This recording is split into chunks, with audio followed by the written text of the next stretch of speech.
Welcome to MDM-TV.com Friday Show. I'm Molly Dutton with World News.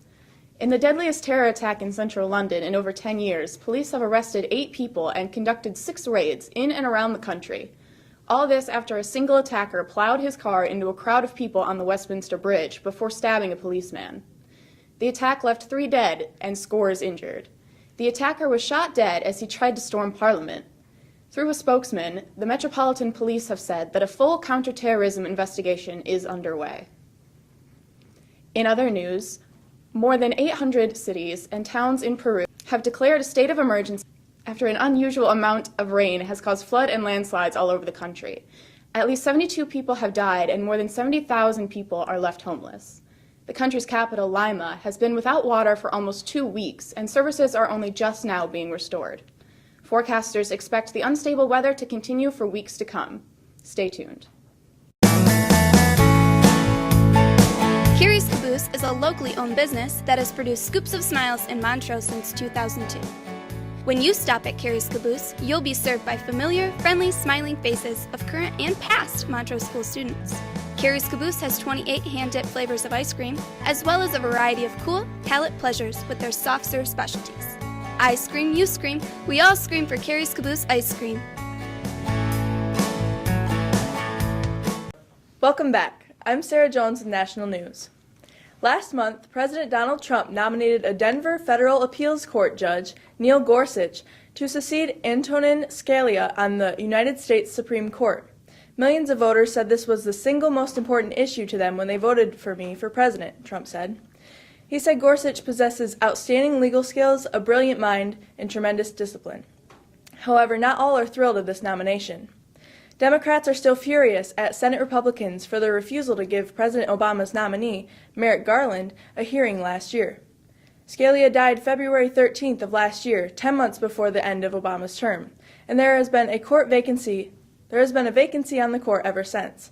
Republicans argue that the next president, not Obama, should get to choose the next justice. Now it's time to see if Gorsuch can cross the finish line. Republicans in Congress hope once again to repeal and replace Obamacare this week. Congress has voted concerning the organization over 50 times since March of 2010, when the bill was signed into office by former President Barack Obama.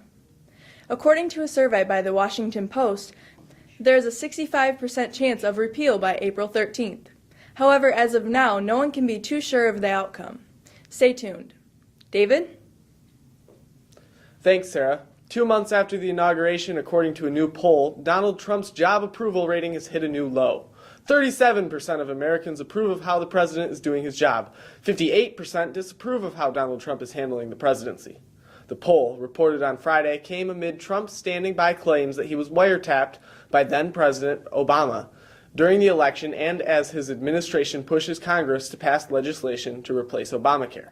The question is, can President Trump turn it around? The Dakota Access Pipeline that runs over 1,000 miles was nearly ready to open and operate, has been vandalized in several places. The company does note that oil flow might begin next week. The $3.7 billion pipeline stretches south through the Dakotas, Iowa, and ends in southern Illinois. Attorneys for Dakota Access reported that there have been recent coordinate physical attacks that pose threats to life, physical safety, and the environment. The incident happened between March 15th and the 17th. Dakota Access says in its court filing that the attacks will not stop oil from filling the pipeline.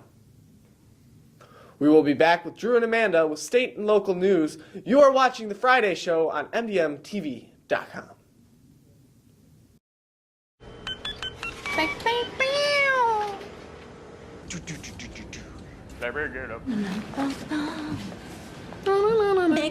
2! McDonald's McPick 2 menu, now featuring grilled and crispy chicken snack wraps. Choose any two for $2.50, like a McDouble, McChicken sandwich, small fries, or a snack wrap.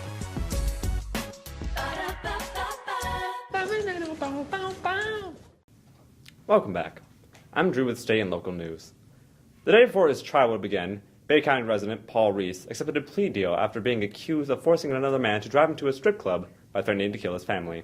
In exchange for Reese's pleas, Bay County Assistant Prosecutor Bernard J. Copolio agreed to dismiss a 20-year charge of extortion and a count of operating a motor vehicle without a driver's license. Grand Rapids attorney Robert J.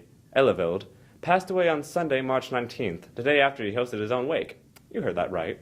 In a self-published article, the local political figure stated that rather than celebrate his life after he passed away, he would rather invite family and friends to an open house, what he called an obituary. We here at MDM-TV appreciate his positive attitude towards life, and we send our thoughts and prayers to the family and friends of Mr. Eleveld. Amanda? A Flint woman faces 6 counts of embezzlement, accused of telling people she wanted to help Flint children but keeping all the poker room proceeds for herself. The unnamed woman stands accused of falsifying documents in the court and also has been charged with obstruction of justice. The Attorney General says the woman ran charity poker fundraisers even after her non-profit status was revoked. In Bay County's Coquitlam Township, Michigan State Police reported that an 18-year-old was drinking when he crashed his automobile into a utility pole. Several witnesses came forward to report the crash that injured his passenger and knocked out more than 1,500 area homes and businesses serviced by Consumers Energy. Authorities have not released the names of the 18-year-olds involved, but said the driver was listed in critical condition while the passenger was in stable condition. Carter? A Lansing area teenager who won a $500,000 jackpot on a Michigan lottery scratch-off ticket says that he's going to give away most of the money that he won to his parents. The 19-year-old spent $10 on a lottery ticket at Williamson, Michigan, Sunoco Station. It turned out to be a $500,000 winner. For most 19-year-olds, that's a life-changing amount of money. This will also be a life-changing amount of money for his parents. Crews working to demolish Flint's historic St. Michael's Catholic School paused on Monday to allow passerbys to take beloved pictures of the beloved building. The church school has stood for over 80 years and was home to thousands of Catholic students from and around Flint for decades. After the demolition of the school building, the Catholic charities of Shiawassee and Genesee counties will use the land to enhance the neighboring Center for Hope. Eric will be back in a minute with sports. I'm Annie Rogers, realtor with RE/MAX Town & Country. We help families live the American dream by buying and selling homes in Montrose, Chesaning, Clio, Bertrand, Frankenmuth, Burt, Flushing, New Lothrop, and surrounding areas. You can call or text me at 989-820-4153. You can also find me on the web at www.annierogersrealty.com. Welcome back. I'm Eric with sports. Montreal's winter season sports came to a close a couple of weeks ago, but there are still area teams vying for a state title. One of those teams even won a state title. The Flushing Raiders girls basketball team won the school's first girls basketball state championship with a 49-38 win over East Kentwood in the Class A final. On the boys' side, Flint Beecher is making its 7th trip to the Breslin Center in 8 years and will look to win its 3rd straight title. They play this afternoon in a semifinal against Detroit Edison. A win will put them in Saturday's Class C final at 4:30. It is time for the Sweet 16. We've seen upsets happen, number ones fall, and some of the most feel-good stories in sports. One of them being the Michigan Wolverines. The Plane Crash Boys, as many have named them, are in the Sweet 16 for the 3rd time in 4 years, and this year is extra special. Since the plane crash before the Big Ten tournament, the team has won 6 straight games. The Wolverines won the Big Ten tourney and knocked off 2-seed Louisville in the 2nd round of the NCAA tournament. They will play 3-seed Oregon tonight at 7:09 p.m. The Pistons lost yet another game last night to the Bulls, 117-95. They've now lost 2 straight games and are a game and a half out of the 8 spot in the East. They play again tomorrow night in Orlando. The Detroit Red Wings won an overtime game against the Canadiens on Tuesday 2-1. They will play again on Friday home against Tampa Bay. Finally, the World Baseball Classic Championship game was played last night between the United States and Puerto Rico.